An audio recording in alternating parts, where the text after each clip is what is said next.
1절과 2절 우리 함께 한 목소리로 읽겠습니다. 자, 다 찾으셨나요? 읽겠습니다. 시작.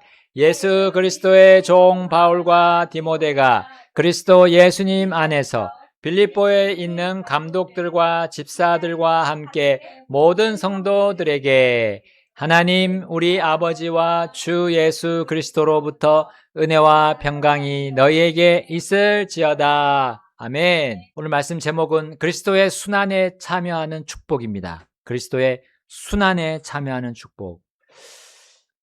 빌립보서 1장 전체의 주제가 바로 이것입니다.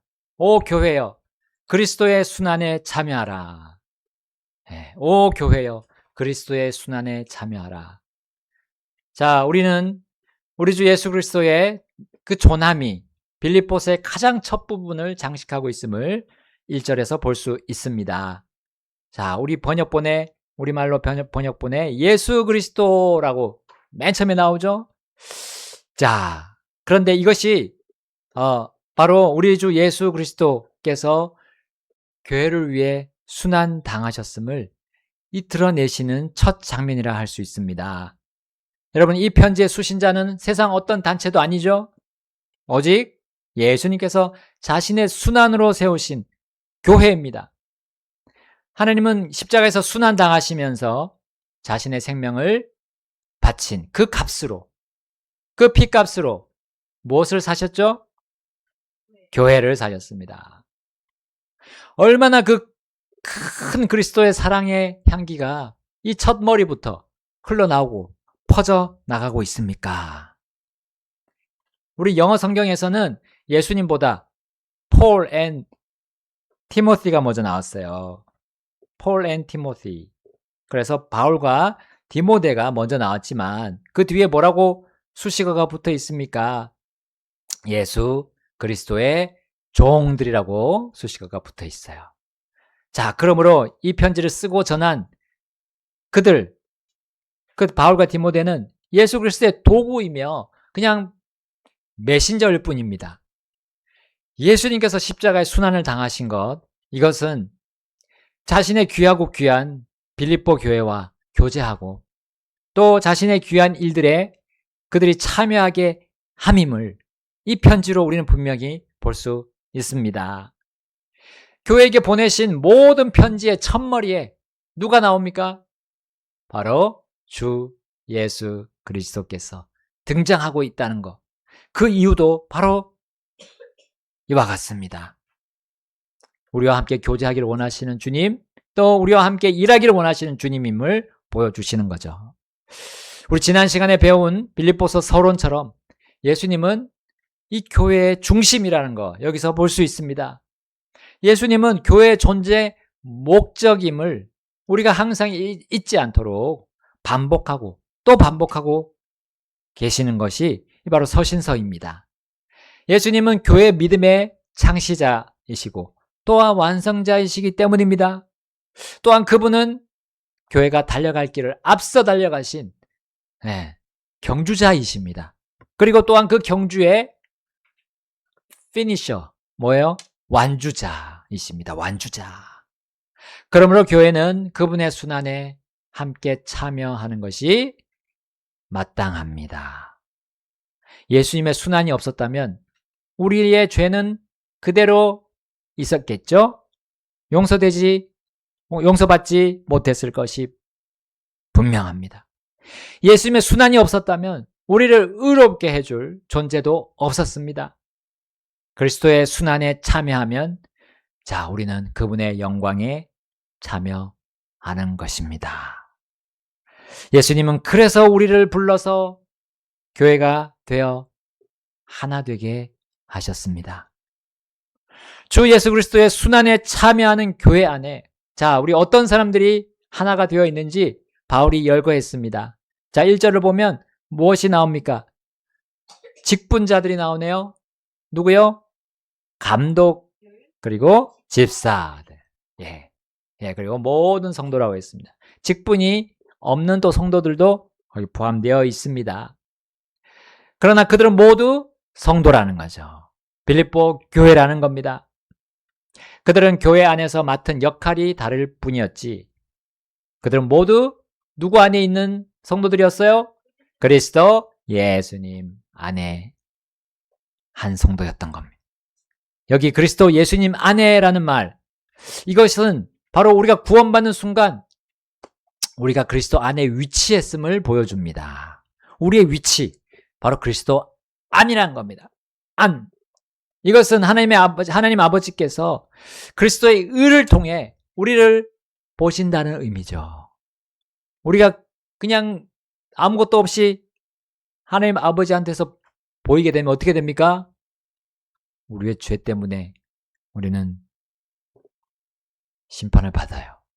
그런데 그리스도의 의로 우리를 가리셔서 아버지가 우리를 의롭게 보시는 거죠. 자, 빌립보서 3장 9절에 이런 말씀이 있습니다. 빌립보서 3장 9절 한번 볼까요? 빌립보서 3장 9절 다 같이 읽겠습니다. 빌립보서 3장 9절 시작. 율법에서 난 나 자신의 의가 아니라 오직 그리스도의 믿음을 통한 의 곧 믿음으로 말미암아 하나님께로부터 난 의를 가지고 그분 안에서 발견되려 함이라. 아멘. 그렇죠? 바로 그리스도의 의를 통해 우리 아버지께서 우리를 보신다는 그 말이 그리스도 안에 있다는 말입니다. 자, 이것은 또한 그리스도 안에 있다는 말, 이것은 또한 우리가 그리스도와 함께 하늘에 앉아 있음을 의미합니다. 우리 여기 앉아 있는데요. 여기 의자에 앉아 있는데요. 그러나 우리가 이미 우리의 좌석이 거기에 예약이 되어 있어요. 하늘에 예약이 되어 있다는 겁니다. 에베소서 2장 6절에 이렇게 되어 있습니다. 에베소서 2장 6절, 에베소서 2장 6절 함께 읽겠습니다. 에베소서 2장 6절 시작. 또 우리를 함께 일으켜 세우사 그리스도 예수님 안에서 우리를 하늘의 처소들에 함께 앉히셨으니. 아멘. 자, 그래서 바울의 서신들을 보게 되면 그리스도 예수님 안에, 그리스도 예수님 안에서라는 말이 얼마나 많이 나오는지 모릅니다. 바울은 구원받은 자를 향해 가장 즐겨 사용했던 그 용어가 바로 그리스도 예수님 안에라는 말입니다. 자, 그리스도 예수님의 순환은 이 멸망하는 자를 구해서 영원한 안전을 보장했기 때문에 이 말을 계속해서 쓸 수 있는 거예요. 그리스도께서 순환당하지 않으셨다면 우린 그리스도 안에 있을 수 없었습니다. 그러므로 그분 안에라는 말이 구원받은 우리에게 얼마나 큰 복입니까? 그리스도의 순환은 우리에게 붙어있던 그 저주의 별명들을 복된 별명으로 바꿨기 때문이에요. 자, 우리 1절 말씀에 나온 명칭, 우리를 가리켜 성도라고 부른다는 겁니다. 성도. 성도의 의미는 죄로부터 분리돼서 구주 예수 그리스도께로 하나가 된 거룩한 무리라는 뜻입니다. 거룩한 무리. 누구께로 하나가 된? 예수 그리스도께. 예수 그리스도께서 무엇을 했길래 우리를 죄로부터 분리시키는 그 일을, 그 순환을 당하셨으므로 우리가 거룩하게 된 무리라는 겁니다. 그것이 성도입니다. 그러므로 성도라는 명칭은 예수님으로 인해서 이제 우리가 거룩하게 되었고 또 거룩하게 살아갈 수 있게 되었다는 걸 보여줍니다. 그런데 우리가 이 명칭을 받기 전에, 성도라는 이름을 받기 전에 우리의 명칭은 무엇이었습니까? 그렇습니다. 죄인. 또 여러 가지 말들이 있어요. 경건한 자입니까? 불경건한 자. 의로운 자입니까? 불의한 자. 의롭지 않은 자, 불의한 자. 또 축복을 받은 자입니까? 네, 저주받은 자였죠. 또 하나님이 잘 아는 자입니까? 하나님께서 우리를 아는 자였어요.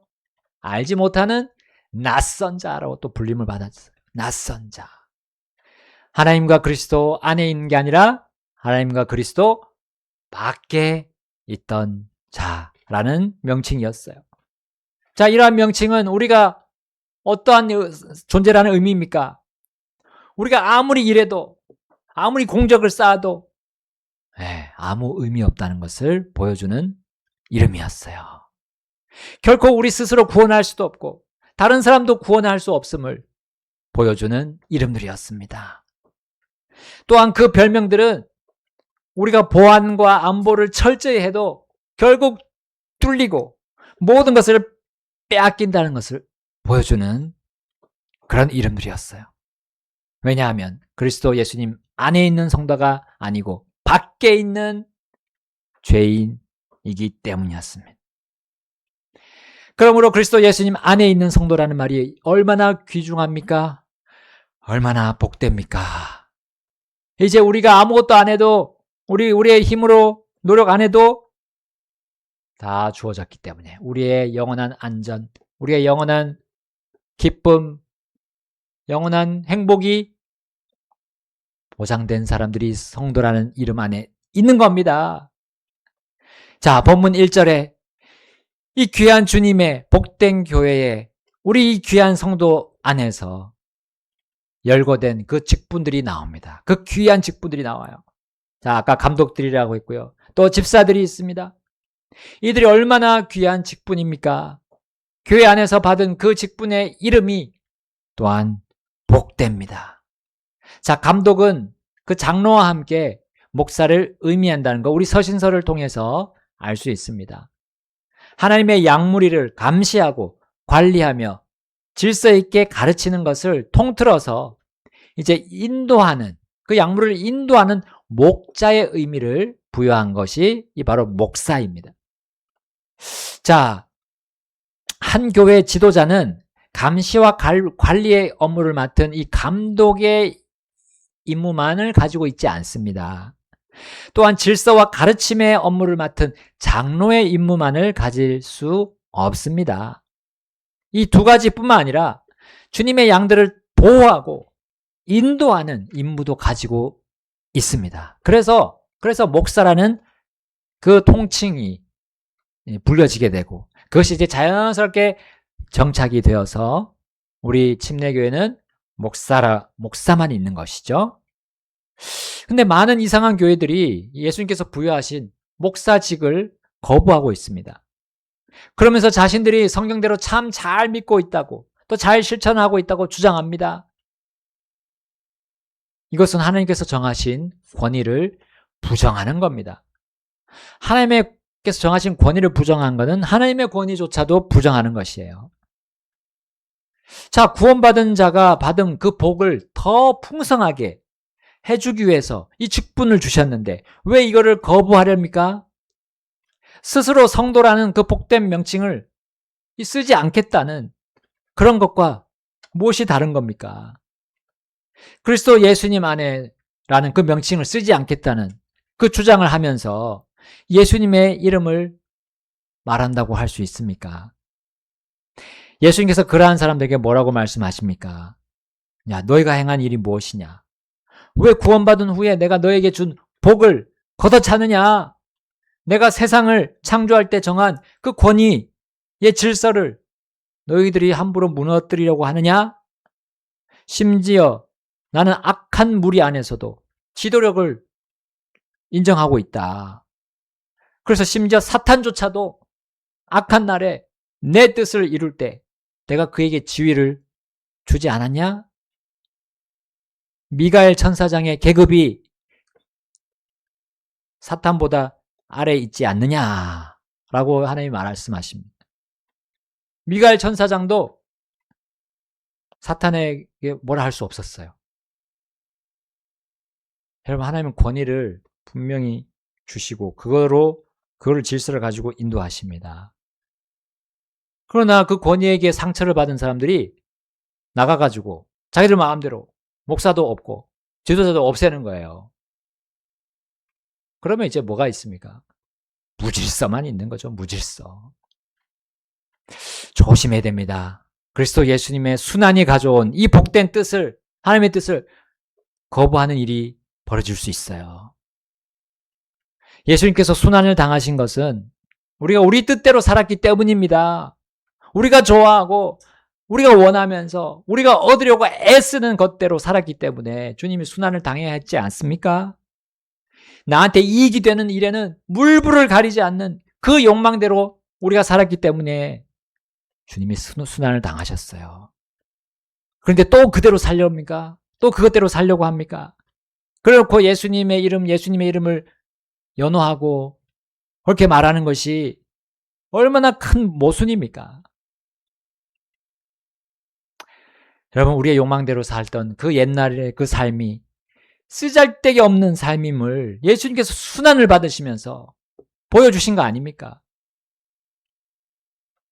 여러분, 우리가 그리스도 안에 있는데 왜 자꾸 사람의 약점, 사람의 그 악함만을 보면서 그것을 가지고 계속 내 마음을 나쁘게 만들고 다른 사람을 내가 가서 구해야 되는 그 예수님의 순환의 그런 의미를 가지고 나가서 그들을 건져야 되는데 그 약점과 악함을 보고 계속 비난하고 있으면 되겠습니까? 그러면 우리가 복음을 어떻게 전하겠습니까? 여러분, 이것은 결국 내가 그리스도 밖으로 나가서 또 내 뜻대로 내 힘대로 한번 살아보겠다는 거가 뭐가 다릅니까? 이거는 사람으로부터 또 뭔가를 얻으려고 하는 거 아닙니까?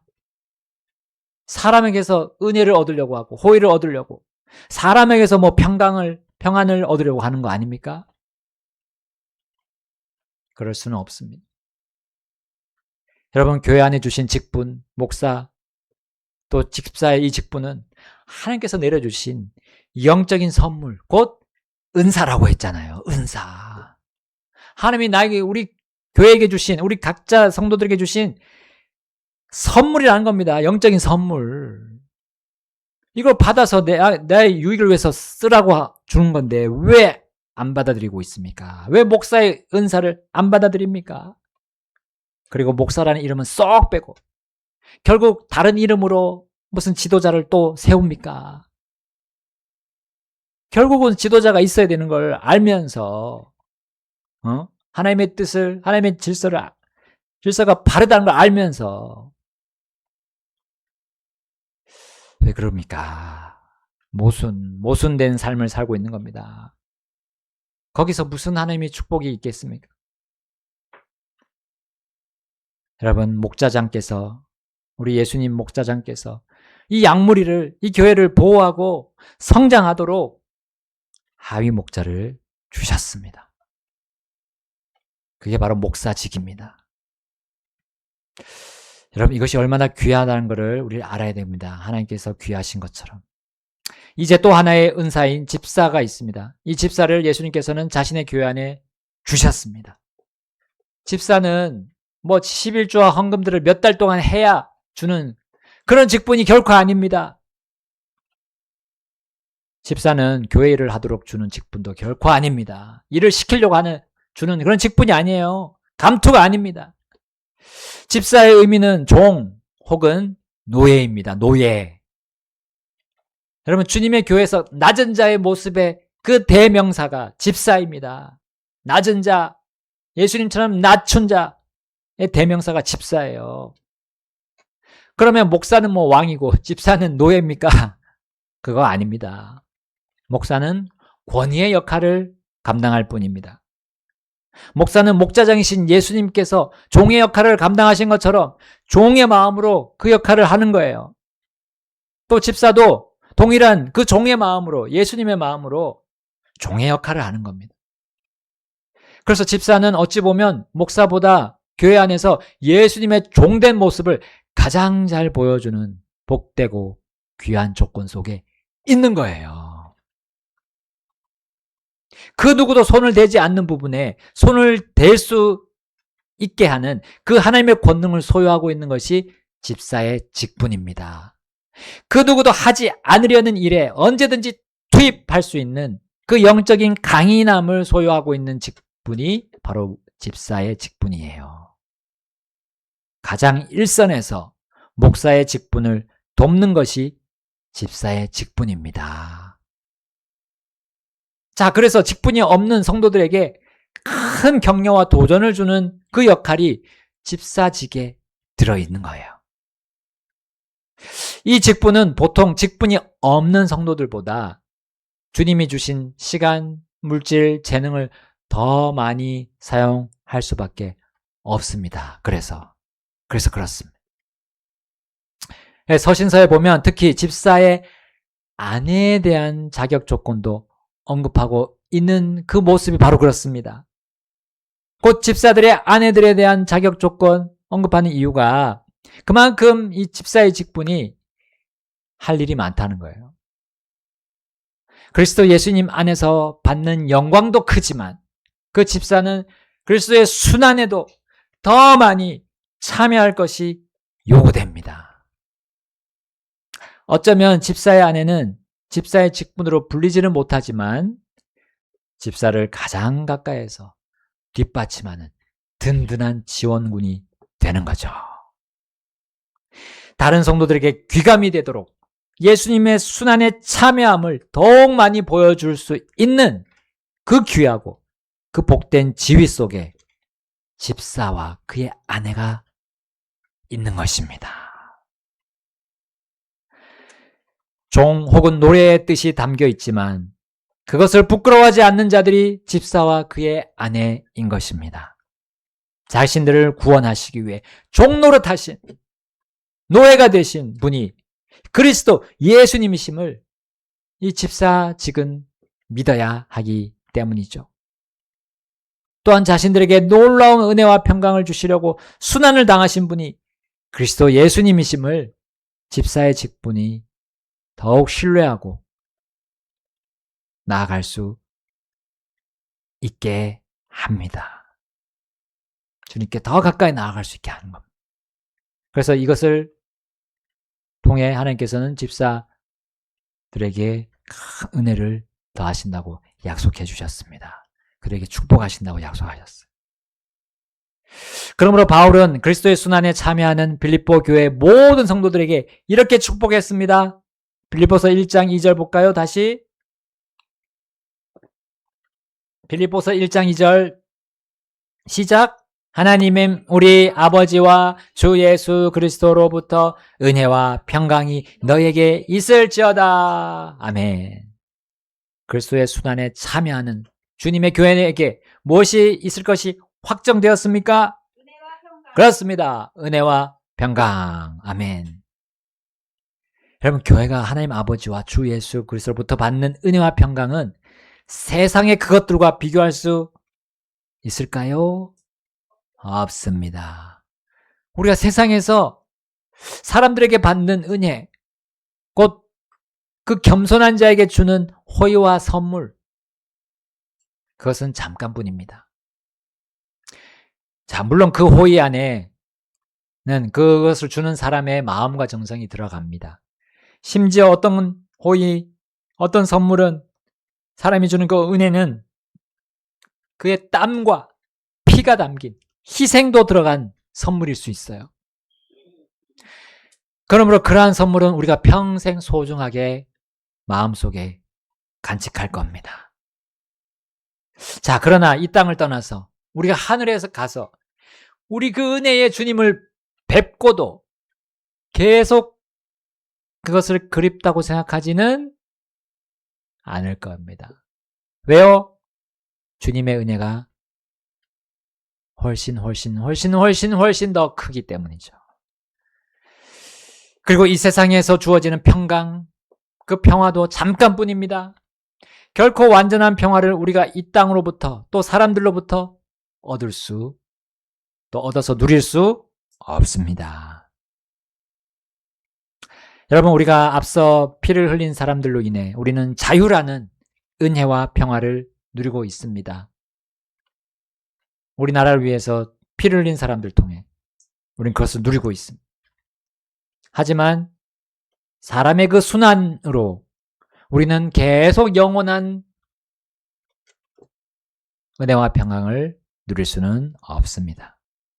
그러나 단 한 분, 우리 주 예수 그리스도의 그 순환으로 우리는 영원한 은혜와 평강을 누릴 수 있습니다. 심지어 하늘에 가서 누리는 것만이 아닙니다. 이 땅에서부터 우리는 받아서 누리고 있는 것이 그분의 은혜요, 그분의 평강입니다. 자, 이것을 바울이 감옥에서 증언한 것이 아닙니까? 바울이 감옥에서 누리고 있던 그 그리스도의 은혜와 평강, 그걸 지금 말하고 있는 게 빌립보서 아닙니까? 그리고 서신서들 아닙니까? 그가 복음으로 고난당하고 있음에도 불구하고 바울이 누리던 은혜와 평강을 지금 여기서 빌립보 교회에게 말하고 있지 않습니까? 그는 그리스도의 순환에 참여하고 있었기 때문에 이것들을 받아 누리고 있었던 거예요. 바울이 누리고 있던 은혜가 어떻게 주어졌는지 그리스도의 순환이 지금도 말하고 있습니다. 은혜는 사람이 가장 최하의 상태에 있을 때 하나님에 의해서 끌어올림을 받는 것을 의미합니다. 다시, 은혜는 사람이 가장 최하의 상태에 있을 때 하나님에 의해 끌어올림을 받는 것이다 라고 성경은 정의하고 있습니다. 그래서 우리 많은 말씀들 중에 구절 중에 겸손한 자에게 무엇이 주어진다고요? 은혜가 주어진다. 겸손한 자에게 은혜가 주어진다 라는 말씀을 우리 성경 곳곳에서 찾아볼 수 있습니다. 자, 바울은 아직 그의 몸은 감옥에서 끌어올려져서 건짐을 받았습니까? 이것을 쓸 때, 빌립보서를 쓸 때 아니었죠. 감옥에서 여전히 있었습니다. 그럼에도 그는 하나님의 은혜를 느낄 수 있었죠.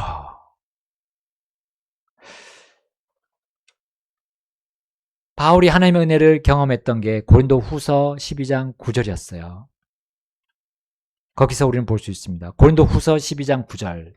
이에 그분께서 내게 이르시되 내 은혜가 내게 충분하도다. 이는 나의 강함이 약한 데서 완전해지기 때문이라 하셨느니라. 그러므로 내가 오히려 매우 기뻐함으로 내 연약한 것들을 자랑하리니 이것은 그리스도의 권능이 내 위에 머물게 하려 함이라. 아멘.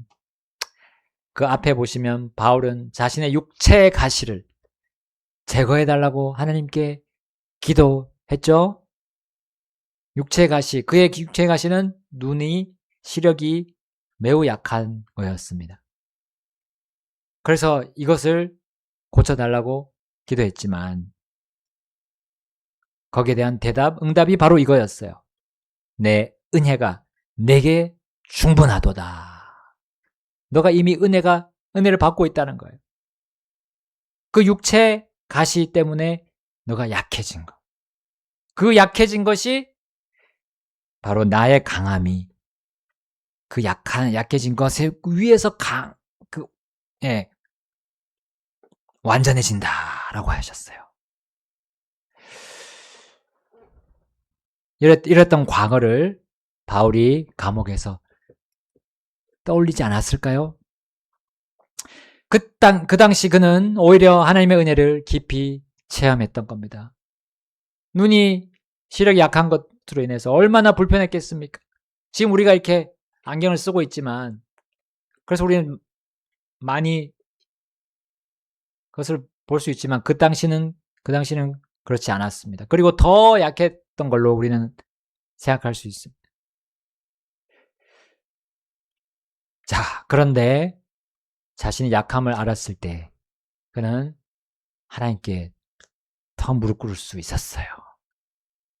더 무릎 꿇고 간구하지 않았습니까? 그것이 그가 하나님의 은혜를 체험할 수 있는 그런 계기가 되었던 겁니다. 그 당시에도 바울은 여전히 복음을 위해 일할 때였습니다. 일하고 있을 때였습니다. 그는 사람들에게 치욕을 당했습니다. 복음으로 인해서 멸시당했습니다. 정말 그가 복음에 순종해서 그 일을 하기 전에는 결코 그런 일을 당하지 않았어요. 그는 학식도 뛰어났고요. 인맥도 출중했습니다. 그 학식과 인맥이 그를 출세 자리로 보장하고 있었습니다. 이끌고 있었습니다. 바리새인들과 함께 같은 입장에서 생활했으면 그는 이런 순환을 당할 이유가 없었어요. 심지어 그의 몸에 사탄의 전령이 생기지 않아도 되었습니다. 이 12장 7절, 고린도후서 12장 7절 그가 이렇게 고백했습니다. 또한 계시들의 넘침으로 말미암아 내가 분량 이상으로 높여지지 않도록 내게 육체 안에 한 가시 곧 나를 치는 사탄의 전령이 주어졌으니 이것은 내가 분량 이상으로 높여지지 않게 하려 함이라. 아멘이라. 아멘. 여러분, 사도들 가운데 바울만큼 하나님의 계시를 많이 받은 사람이 있습니까? 없죠. 우리 바울이 기록한 서신서들 보면 알 수 있잖아요. 베드로도 하나밖에 없고, 요한은 그래도 한 둘, 요한복음, 요한 1, 2, 3서 계시록. 그래도 바울이 기록한 14개의 서신보다는 차이가 나잖아요. 얼마나 많은 하나님의 계시가 그에게 주어졌습니까? 그는 하늘에서 내려오는 하나님의 수많은 지혜들, 수많은 지식들을 쌓고 있었어요. 그런데 이것들이 오히려 바울을 분량 이상으로 높여지게 할 수 있었다라는 겁니다. 그것은 바로 자신이 교만해질 수 있었다는 거죠. 교만이 어떻게 만들었습니까? 루시퍼를 교만이 어떻게 만들었습니까? 네, 하늘에서 쫓겨나도록 만들지 않았습니까? 바울은 하나님의 그 수많은 계시를 받을 때 그것을 받아들이는 태도가 어떻게 해야 되느냐에 따라서 타락할 수도 있었고, 그래서 하나님이 쓰지 않을 수도 있었고, 하나님이 놀랍게 계속 사용할 수도 있었습니다. 계시의 넘침으로 그는 육신과 마귀 사탄과 세상에 의해서 지배받아서 그래서 타락할 수 있었습니다. 그래서 그가 겸손하도록 하나님은 그에게 육체의 가시, 이 사탄의 전령이라고 부르는 바로 사탄을 하나님께서 허용하셔서 욥을 낮추신 것처럼 그래서 바울에게도 그렇게 그것을 적용하셨어요. 그의 시력의 약함이 사탄의 전령으로 표현된 겁니다. 하나님이 그 안에서 다루셨던 거예요, 바울을. 이 모든 것들로 바울은 타락하지 않게 되었습니다. 오히려 그가 약하고 겸손하게 되어서 하나님의 은혜를 체험하고 우리와 함께 누리는, 또 빌립보 교회뿐만 아니라 우리와 함께 누리는 그 영광을 얻게 된 겁니다. 그래서 이렇게 말하죠. 고린도후서 12장 10절 다 같이 읽겠습니다. 고린도후서 12장 10절 시작. 그러므로 내가 그리스도로 인하여 연약한 것들과 치욕과 궁핍과 핍박과 공경들 안에서 기뻐하노니 이는 내가 약할 그때에 내가 강하기 때문이라. 아멘. 이게 은혜입니다. 은혜. 이게 하나님의 은혜입니다. 내가 약할 때 하나님의 그 강함이 완전해지는 거, 이게 하나님의 은혜를 내가 받았다라고 표현할 수 있는 거예요. 그리고 고난 중에 하나님을 찬양할 수 있고 노래할 수 있는 것이 은혜에 의한 것입니다. 자, 하나님의 은혜를 만끽하게 된 바울의 마음에 평강이 있음은 두말할 필요가 없죠? 은혜와 평강이 같이 가는 거죠. 은혜 있는데 평강이 없다? 이상한 겁니다. 자, 이 평강은 완전한 평강이었던 겁니다. 왜냐하면 바울이 온전히 약하니까 온전히 이제 주님만을 신뢰할 수 있게 된 거예요. 내가 약하고 내가 별 볼 일 없는 사람이라는 걸 알 때 주님만을 신뢰하게 되어 있습니다. 그러면 주님을 신뢰하는 자에게 뭐가 임한다고 이사야서 26장 3절에 말씀하셨죠? 완전한 평강이 있을 것을 분명히 말씀하셨습니다. 그는 그리스도의 순환에 참여하고 있었으므로 자신을 이제 신뢰하거나 또 어떤 다른 사람을 의지할 여유가 없었어요. 그는 자신의 힘, 지식, 재물, 지혜, 재능, 시간 모든 것이 자신을 주관하고 이끌 수 없다는 것을 그리스도의 순환으로, 그 순환에 참여함으로 분명히 경험했던 거예요. 그리스도의 치욕과 궁핍과 핍박과 공경이 오히려 그에게 완전하고 영원한 평강을 알게 했던 겁니다. 우리 모두도 그리스도의 순환에 참여합시다. 그러면 우리는 스스로가 낮아지는 걸 경험하고 내 위에 그리스도의 강함이 완전해지는 것을 우리 체험하게 되실 겁니다. 이 놀라운 복을, 그리스도의 순환에 참여함으로 얻는 이 놀라운 은혜와 평강을 우리도 누립시다. 자, 이 시간 피아노 반주 나올 때 주님 앞에 우리 결단하겠습니다. 주님, 저는 아무것도 아닙니다. 주님 없으면 저는 주님의 뜻을 이룰 수 없습니다. 주님의 복음 가지고 전할 수 없습니다. 주님, 저는 주님께서 하셔야 됩니다. 제가 주님께 모든 것을 내어드립니다. 나의 지배, 나를 지배하는 것, 나를 주관하는 그 모든 권리가 주님께 있습니다. 주님께 내어드립니다. 주님 저를 사용해 주옵소서. 제가 그리스도의 순환에 참여하겠습니다. 그러면서 주님의 놀라운 위대하심과 강력하심을 저의 연약함을 통해 드러내 주시옵소서 하고 기도하겠습니다.